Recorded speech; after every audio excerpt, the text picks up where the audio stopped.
অনুভূতি শব্দকথায় আপনাদের স্বাগতম। সে আমার বন্দিনী পর্ব ৫১। আমার ছেলেকে ছেড়ে দাও, ও কিছু করেনি, ও শুধু। তার গলা কেঁপে ওঠে, কান্নার চাপে বাক্যটা শেষ করতে পারে না। বুকের ভেতর যেন কিসের একটা ভার জমে আছে, চোখের কোণা ভিজে ওঠে অসহায়তায়। ঘরের আলো ছায়ার মধ্যে ধীরে ধীরে সামনে এগিয়ে আসে ভিড়, চোখে আগুন জ্বলা দৃষ্টি, ঠোঁটে চাপা রাগ। হঠাৎই গর্জে ওঠে সে। ও শুধু কি? তার শব্দে যেন ঘরের দেয়ালগুলোও কেঁপে ওঠে। ডেলমা স্তব্ধ, ভয় আর আতঙ্কে গলা শুকিয়ে আসে তার। কিছু বলার চেষ্টা করে, কিন্তু গলা দিয়ে কোনো শব্দ বেরোয় না। পাশেই মাটিতে বসে টিয়াগো। ভিড় আবার চিৎকার করে বলে, এবার গলার রাগ আগুনের মতো বেরিয়ে আসে। কি হলো? বল, বল না, নইলে তোর ছেলেকে এই মুহূর্তেই শেষ করে দেব। তীব্র সেই হুমকির শব্দে যেন বাতাসও থমকে যায়। ডেলমা হতভম্ব, চোখে পানি, মুখে স্তব্ধতা। সে একবার ছেলের দিকে তাকায়, একবার ভিড়ের রক্তচক্ষুর দিকে। একজন মায়ের চেয়ে কঠিন অবস্থায় পড়তে পারে না। হঠাৎই ভিড় নিজের পিস্তলটা তোলে, ঘরে শূন্যে গুলি ছড়ে। গুলিটা সজোরে টিয়াগোর গা ঘেঁষে দেয়ালে লাগে, দেয়াল থেকে মাটিতে ধুলো পড়ে। ডেলমা চিৎকার করে উঠে পড়ে হাঁটু গেড়ে। বলছি বলছি আমার ছেলেকে ছেড়ে দাও, ও চলে গেছে, অনেকক্ষণ আগেই আমাদের বাড়ি থেকে বের হয়ে গেছে, ও নেই এখানে। তার গলার কান্না যেন কাঁচ ভাঙার মতো শব্দ তোলে। ভিড়ের কপাল কুঁচকে ওঠে, চোখ সরু হয়ে যায়। কোথায় গেছে? তীক্ষ্ণ গলায় প্রশ্ন করে সে যে। ডেলমা হাঁপাতে হাঁপাতে বহু কষ্টে জবাব দেয়, বর্ডারের দিকে, সীমান্ত পার হবার জন্য। ও বাংলাদেশে যেতে চায়। আমরা কিছু করিনি, প্লিজ আমাদের ছেড়ে দাও বাবা, ওর সঙ্গে আমাদের কোনো যোগ নেই। ঘরের পরিবেশে তখন কেবল চাপা কাঁপুনি, গুলির ধোঁয়ার গন্ধ এবং নিস্তব্ধতা। ভিড় দাঁড়িয়ে আছে চোখে ক্রোধ আর হিসেব নিকেশের ভয়ঙ্কর সমাহারে। ঠান্ডা কণ্ঠে বলে, ওদের গাড়িতে তোলো। ভয়ের ঘন মেঘ নেমে আসে ডেলমার মুখে। টিয়াগো কাঁপছে মাথা নিচু করে, নিকোর ঠোঁটে এক নিস্তেজ তৃপ্তির হাসি। বর্ডারের উদ্দেশ্যে বেরিয়ে পড়ে ভিড়, নিজেই বসে গাড়িতে ড্রাইভ করে। রাত নামছে, অন্ধকার আকাশের নিচে গাড়ির ইঞ্জিনের গর্জন। ভিড়ের হাত স্টিয়ারিং চেপে ধরে, চোখ লাল, শিরা ফেটে বেরিয়ে আসছে যেন। মুখে কোনো কথা নেই, কিন্তু ভেতরে আগ্নেয়গিরির মতো রাগে ফুটছে। দাঁতে দাঁত চেপে বলে, একবার একবার যদি তোকে পাই আমি তোর হাঁটু ভেঙে হাতে তুলে দেব, কুত্তা বাচ্চা। এমন শাস্তি পাবি সারাটা জীবন মনে থাকবে। তোর এই জীবনে আমি ছাড়া আর কারোর ছায়াও থাকবে না। ডেলমা ফ্যাল করে তাকিয়ে আছে ভিড়ের দিকে। অন্যদিকে ইশায়া একা একা হাঁটছে, ছুটছে। বুকের ভেতর নিঃশব্দ দম বন্ধ হয়ে আসছে, শরীর ব্যথায় কুঁকড়ে যাচ্ছে, কিন্তু সে থামছে না। জঙ্গল, কাঁটা কিছুই তোয়াক্কা করছে না।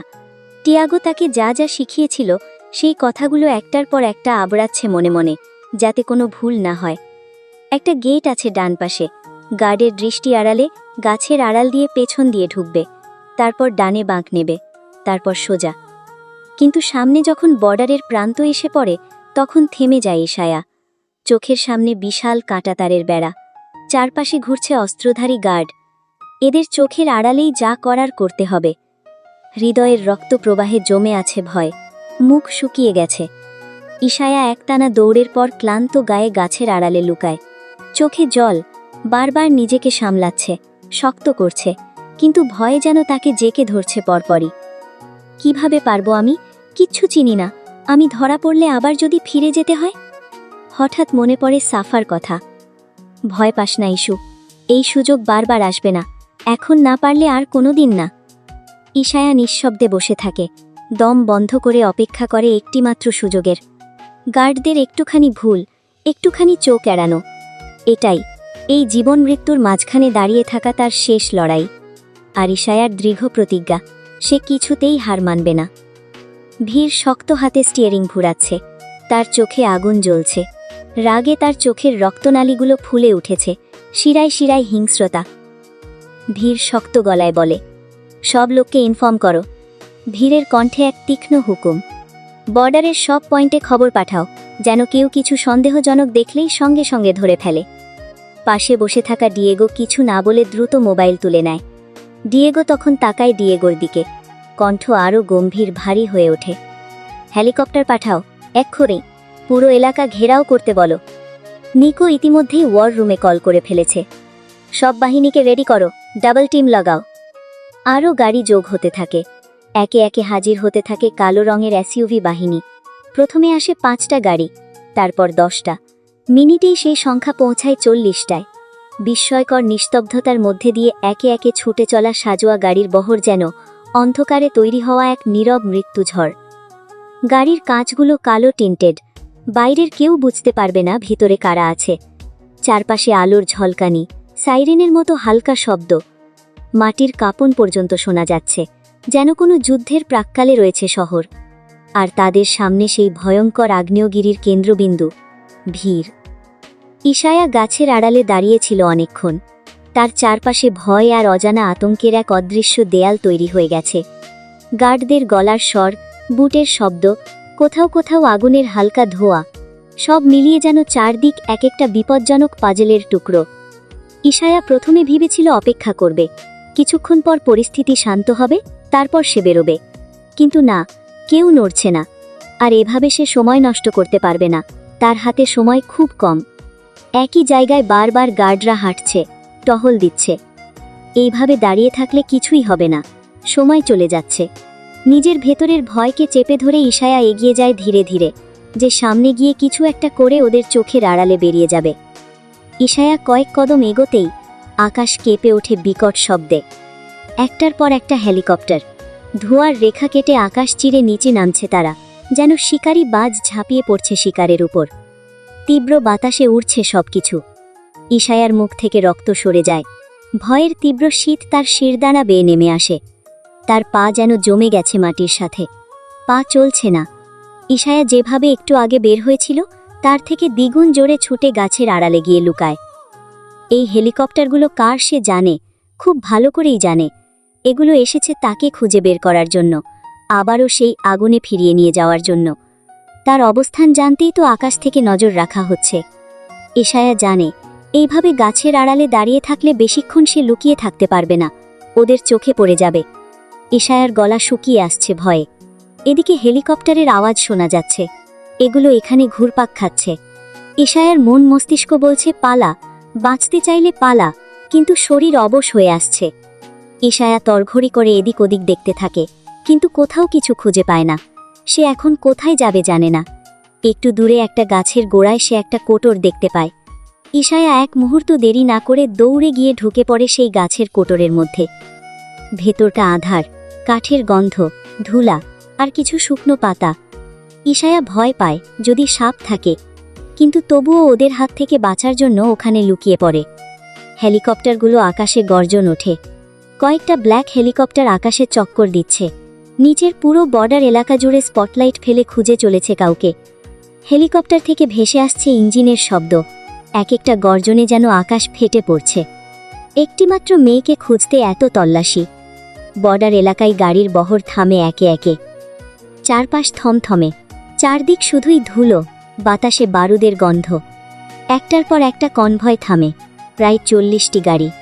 200 জন গার্ড নেমে আসে একে একে, পুরো জায়গাটাকে ঘিরে ফেলে। ভিড়ের গাড়ি থামে, ভিড় নেমে আসে। ভিড় এই মুহূর্তে যেন এক দানব। কালো শার্ট, ওপরে কালো কোট, একটা গাঢ় অন্ধকার ছায়া তার শরীর জুড়ে। চোখে কালো সানগ্লাস, কিন্তু রাগের আগুন যেন ছলছল করছে ভেতর থেকে। তার মুখে কোনো শব্দ নেই, শুধু চোয়ালের পেশিগুলো কাঁপছে রাগে, ক্রোধে। নিকো, ডিয়েগো সবাই একে একে নেমে আসে তার পেছনে। চারপাশের গার্ডরাও লাইন করে দাঁড়ায়। সান্তিয়াগো টিয়াগোকে টেনে হিচড়ে গাড়ি থেকে নামিয়ে আনে। টিয়াগোর রক্তাক্ত, কপালে ঘাম। ডেলমা ছেলেকে বাঁচাতে এগিয়ে যায়, ছেলেকে জড়িয়ে ধরে কাঁদতে থাকে। নিকো এগিয়ে এসে বলে, ইশায়া কোথায়? এই জায়গা তো খালি। কণ্ঠে সন্দেহ, রাগ, হুমকি। টিয়াগো ভয়ে কাঁপতে কাঁপতে হাত জোর করে বলে, বিশ্বাস করুন, আমি জানি না। ও এখানে থাকার কথা ছিল, কিন্তু এরপরও কোথায় গেছে আমি জানি না। ভিড়ের চোয়াল শক্ত, দাঁত কিরমির করে বলে ওঠে, এখানে থাকার কথা ছিল, তাহলে কোথায় গেল? তার কণ্ঠ যেন ঠান্ডা বরফে ভেজানো আগুন। ইশায়া ভেতর থেকে বাইরে কি হচ্ছে বুঝতে পারছে না, শুধু একটু পরপর কিসের যেন শব্দ শোনা যাচ্ছে, কিন্তু বাইরে মুখ বের করে দেখার সাহস তার নেই। সে এই অপেক্ষায় আছে কখন সব কিছু শান্ত হবে আর সে বেরোবে।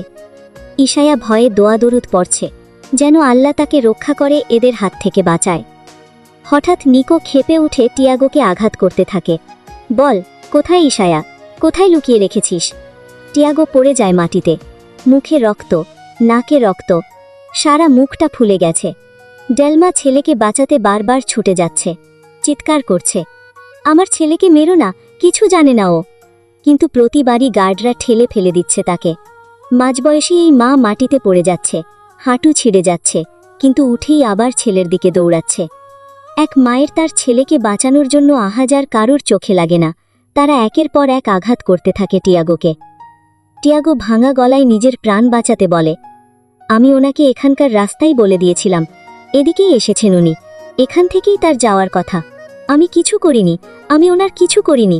কোনো রকমে বলে টিয়াগো। চারপাশে জ্বলছে গাড়ির হেডলাইট, ধোঁয়ায় আচ্ছন্ন চারদিক, আগুনের লেলিহান শিখা ছড়িয়ে পড়ছে বাতাসে। হঠাৎ কাঁপন ধরানো মাইকিং শুরু হয়। নিকো গম্ভীর গলায় বলে, ইশায়া, তুমি কোথায়? ভালোই ভালোই চলে এসো, না হলে কি হবে তুমি জানো, খুব ভালো করেই জানো। অতীত ভুলে যেও না, মনে রেখো, প্রতিবার ভুল করেছ, তার মূল্য দিতে হয়েছে, এবারেও তার ব্যতিক্রম হবে না। আরেকবার যদি এমন কিছু করো, তবে এইবার শুধু তোমার না, তোমার চারপাশের সব কিছুর শেষ হবে। তুমি কি চাও আবার তোমার পরিবারের কাউকে হারাতে? এই ভয়াল কণ্ঠের প্রতিটি শব্দ যেন ধারালো ছুরির মতো ইশায়ের বুকে বিঁধে। মনে পড়ে সাফার সেই নিথর শরীর, বড় ভাইয়ের মার খাওয়ার দৃশ্য, তার ছোট্ট ছেলেটাকে মেরে ফেলার চেষ্টা। ইশায়ের হাত কাঁপছে, সে কানে হাত চেপে ধরে, কিন্তু আওয়াজ ঢোকে মাথার ভেতর, হৃদয়ের গভীরে। সে কেঁদে ওঠে, আবার মুখে হাত চেপে ধরে, যেন কান্নার শব্দ বাইরে না আসে। তবুও তার দম বন্ধ হয়ে আসে।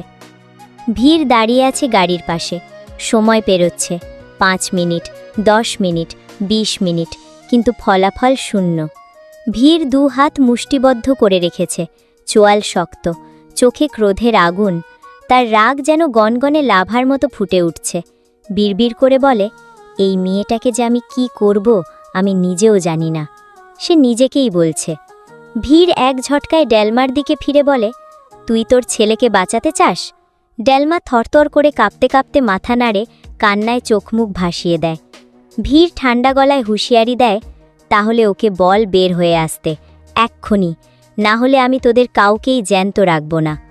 ভিড়ের নির্দেশে নিকো মাইক ডেলমার সামনে এগিয়ে দেয়। ডেলমা মাইক ধরে কাঁপা গলায় বলতে থাকে, ইশায়া মা, তোমার কাছে আমি ভিক্ষা চাইছি, দয়া করো আমাদের। তোমাকে ঘরে আশ্রয় দিয়েছিলাম, তোমাকে সাহায্য করেছিলাম, আজ সেই দয়াই আমাদের কাল হয়ে দাঁড়ালো। আমার ছেলেটা, ও আমার একমাত্র ছেলে, আমার আর কেউ নেই, আমি মেয়েটাকেও হারিয়েছি।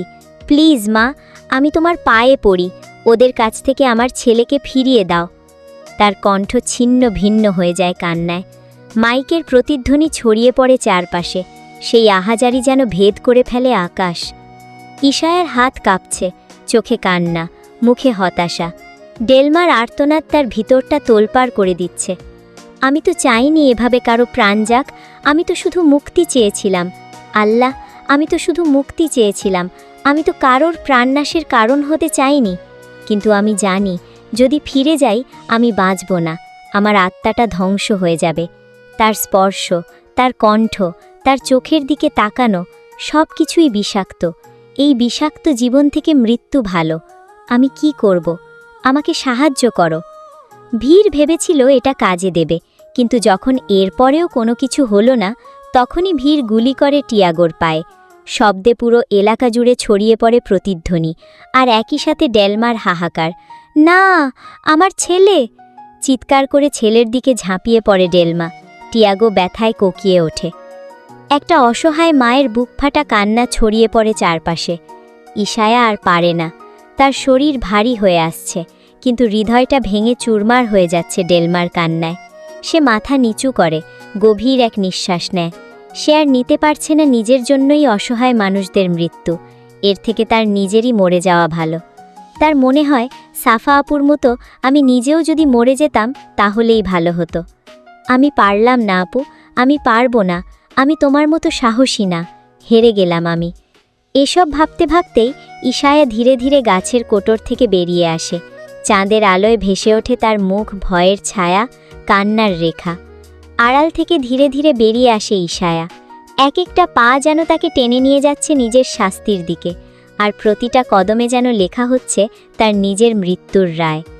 অন্ধকার থেকে বেরিয়ে আসে সামনে। আবারও তাকে মুখোমুখি হতে হবে সেই মুখের সাথে, যার জন্যই আজ এত মৃত্যু, এত ধ্বংস, এত রক্ত। ইশায়া কোনো কথা বলে না, শুধু চুপচাপ হাঁটে সামনে পুরনো সেই ঘরের দিকে। আবারও সেই খাঁচায়, সেই বিছানায়, সেই বদ্ধ রুমে, সেই জানোয়ারের হাতে নিজেকে তুলে দিতে। আলোয় আসে এক বন্দিনী, যে একদিকে এক মাফিয়ার হাত থেকে পালিয়েছিল, আর আরেকদিকে একজন অসহায় মায়ের কান্নায় থমকে গেছে সে। রাতের আকাশটা আজ ভিন্ন রকম, চাঁদের আলো যেন রক্তিম। ধোঁয়ায় ভরা বাতাসের ফাঁক গলে ছড়িয়ে পড়েছে নিঃসার আলো। বর্ডার সাইটের চারপাশে গা ছমছমে নীরবতা। কোথাও একটা শুকনো পাতা পড়ে যাওয়ার শব্দেও যেন মনে হচ্ছে গোলাগুলি শুরু হয়ে যাবে। ভিড়ের গার্ডরা তখন চারদিক থেকে পুরো এলাকাটা ঘিরে ফেলেছে। আলোয় আসে এক বন্দিনী, এক নারী, যে আলো অন্ধকারের সন্ধিক্ষণে দাঁড়িয়ে আছে।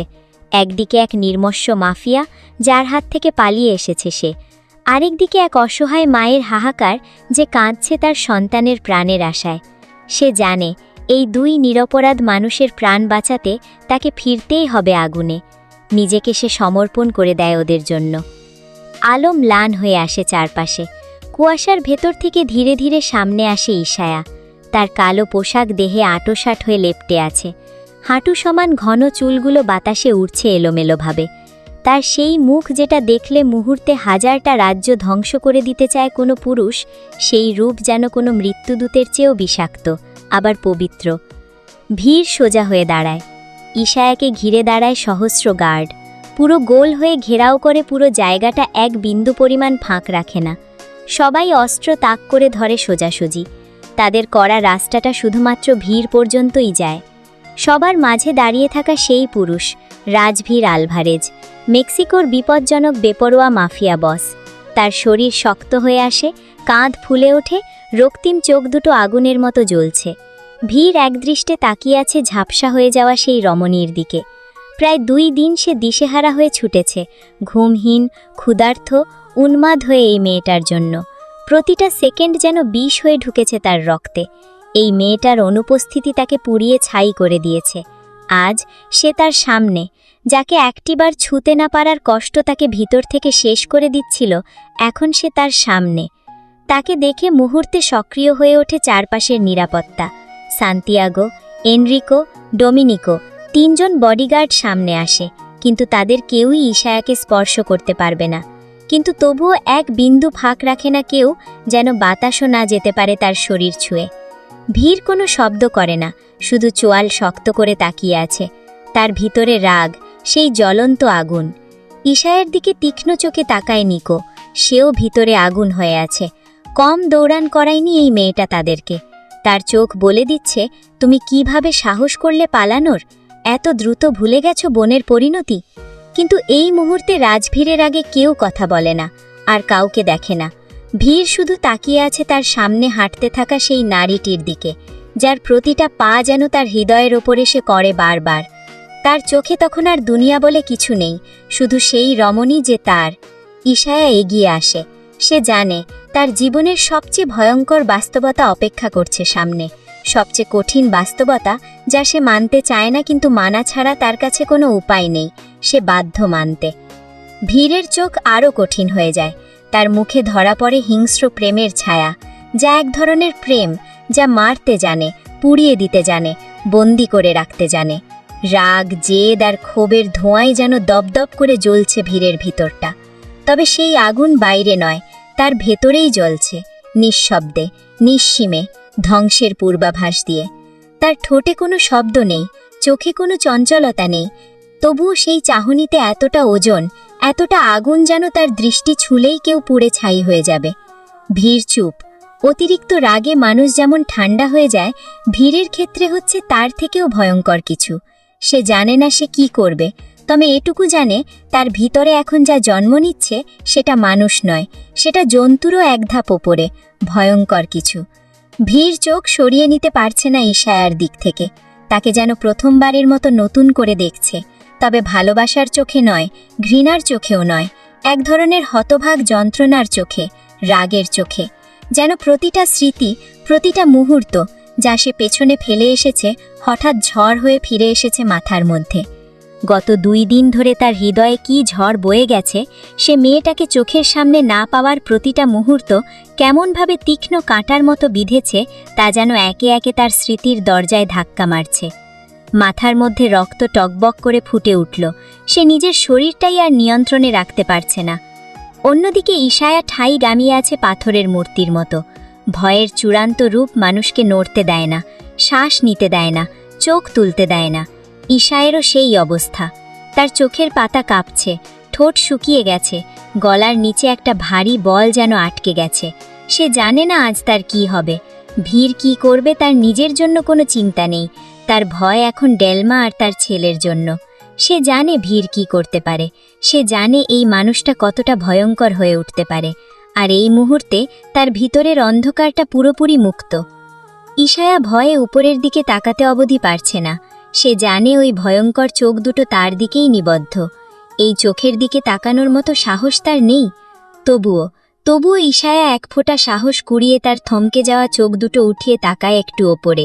সেই চোখ, সেই দৃষ্টি যেন আগ্নেয়গিরির গভীরে জ্বলে ওঠা লাভার বুকে জন্ম নেওয়া চোখ, যেখানে লুকিয়ে আছে জ্বলে ওঠা রাগ, অভিমান আর অন্ধকার এক ভয়াল আকাঙ্ক্ষা। ইশায়া মুখ ফুটে কিছু বলতে চায়, শব্দ খুঁজে পাচ্ছে না সে। কি হবে সামনে সে জানে না, তার শরীর অবশ হয়ে আসছে। ইশায়া মুখ ফুটে কথা বলতে নিয়ে ওর ঠোঁট ভেঙে ফুফিয়ে ওঠে।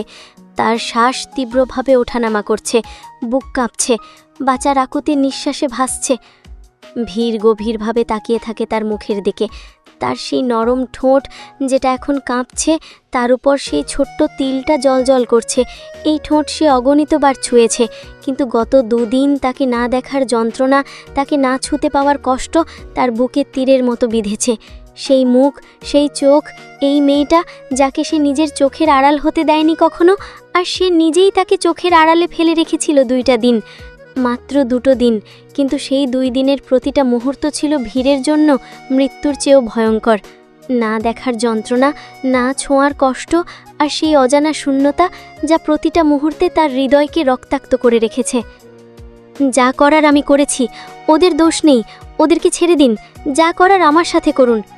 ইশায়ার কণ্ঠ কাঁপছে, চোখের কোণে জমে থাকা জলরাশি এবার গড়িয়ে পড়ল। সেই চোখে ছিল অনুরোধ, মিনতি, ভয় এবং তীব্র অপরাধ বোধের ছাপ। ভীর দাঁড়িয়ে আছে নীরব, পাথরের মতো নিঃশব্দ, কিন্তু তার দৃষ্টির গভীরে আগুন জ্বলছিল। ইশায়ার মুখে ওদের কথা, বিশেষ করে টিয়েগোর কথা যেন রাগে ঘি ঢালার মতো কাজ করল। ভীরের চোখ ঠান্ডা কিন্তু ভয়ঙ্কর। সে কিছু বলল না, শুধু একবার তাকায় নিকোর দিকে। এই একটিমাত্র ইশারাতেই যেন ঝড় নেমে এলো জায়গাটাতে। নিকো এবং ভীরের আরও কয়েকজন মানুষ একসাথে ঝাঁপিয়ে পড়ে টিয়েগোর উপর। ঘুষি, লাথি, ধাক্কা, হকি স্টিক দিয়ে এক মুহূর্তেই বেধড়ক মারতে শুরু করে তাকে। সে গড়িয়ে পড়ল মেঝেতে, কিন্তু থামেনি কেউ। তার কণ্ঠ রুদ্ধ হয়ে গেছে যন্ত্রণায়। ডেলমা ছেলেকে বাঁচাতে যায় ওদের হাত থেকে, কিন্তু তার কণ্ঠ কাউকে ছুঁতে পারল না। বিপরীতে সে নিজেও ধাক্কা খেয়ে পড়ে যায় নিচে, লুটিয়ে পড়ল মার খেতে খেতে। এই ভয়াবহ দৃশ্য আর সহ্য করতে পারল না ইশায়া। সে কাঁপতে কাঁপতে হাঁটুর উপর বসে পড়ে ভীরকে মিনতি করে বলে, দয়া করে ওদের ছেড়ে দিন, ওরা কিছু করেনি, প্লিজ প্লিজ। কিন্তু ভীর নীরব, তার ঠোঁট সোজা রেখা হয়ে আছে, চোখে অদ্ভুত নিষ্ঠুরতা।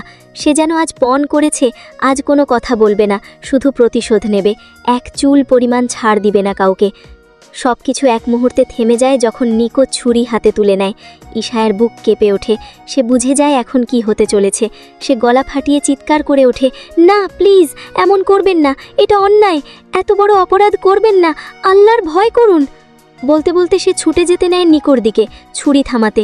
এক পা সামনে দেওয়ার সাথে সাথেই একটি শক্তিশালী হাত ইশায়ার বাহু চুপে ধরে, শক্ত থাবায় আবার নিজের কাছে টেনে আনে। ভীরের চোখ রক্তচক্ষুতে পরিণত হয়েছে, তার মুখের চোয়াল শক্ত, শিরাগুলো ফুলে উঠেছে। এই মেয়েটা, যার জন্য ভীর আজ এই সীমাহীন অবস্থায় পৌঁছেছে, সেই মেয়েটা এখন অন্য একজনকে বাঁচাতে মরিয়া, অন্য পুরুষের জন্য কান্না করছে, ওর জন্য মিনতি করছে। Why do you have so much affection for another man? Am I not enough to satisfy you?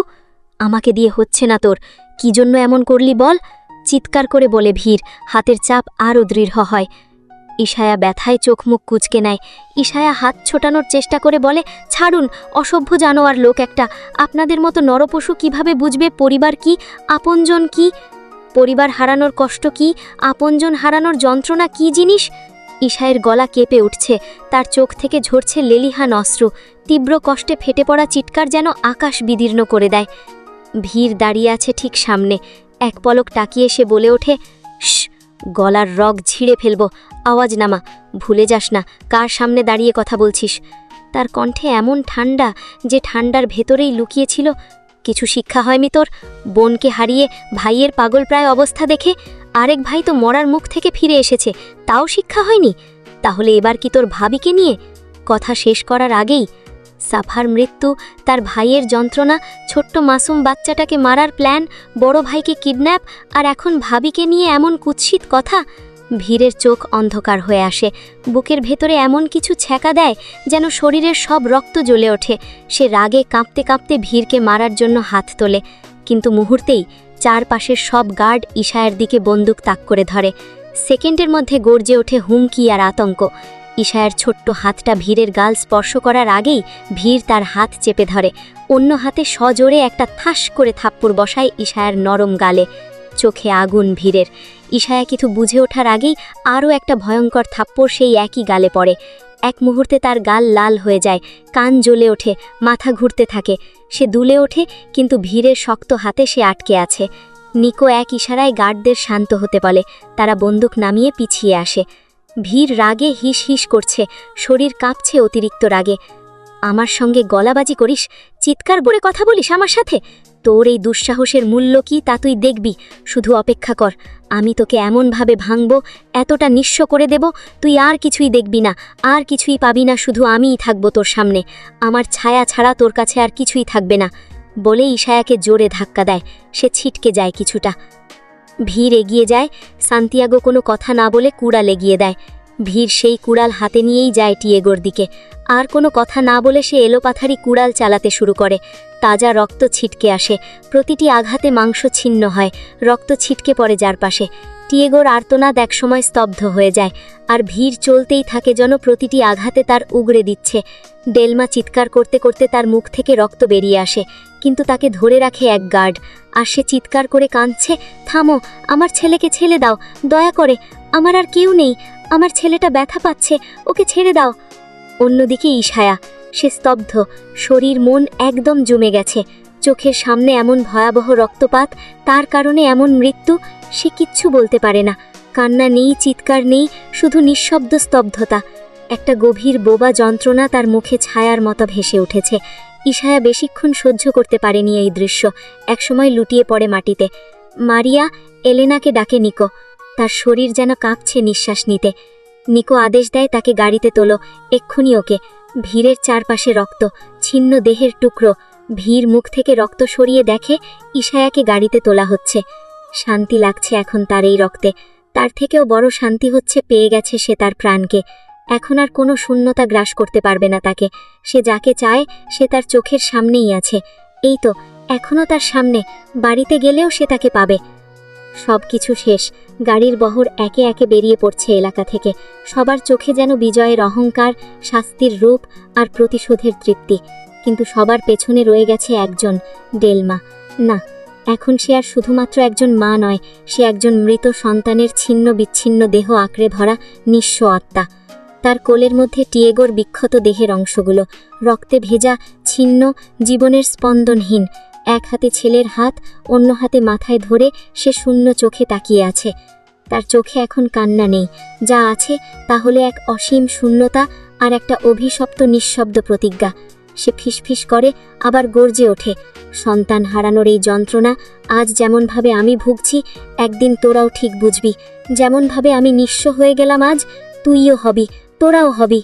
তার কণ্ঠে এখন আর কান্না নেই, আছে ঘৃণা, অভিশাপ আর এক মায়ের রক্তমাখা হাহাকার।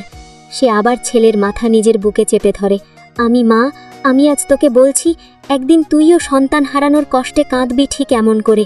তুইও বুঝবি একটা মায়ের বুক কেমন করে ছিঁড়ে যায়। তুইও কাঁদবি ঠিক আমার মতোই। আমি বলছি, আমি বলছি। বলতে বলতেই চিৎকার করে কেঁদে ওঠে ডেলমা। চারপাশে তখন নীরবতা, রক্তগন্ধে ভারী বাতাস, আর দূরে অস্পষ্ট হয়ে যাওয়া গাড়ির বহর। আজকের গল্পটি আপনাদের কেমন লাগলো? ভালো লাগলে লাইক, কমেন্ট, শেয়ার, সাবস্ক্রাইব করে পাশে থাকবেন। আবার দেখা হবে পরবর্তী ভিডিওতে। টাটা।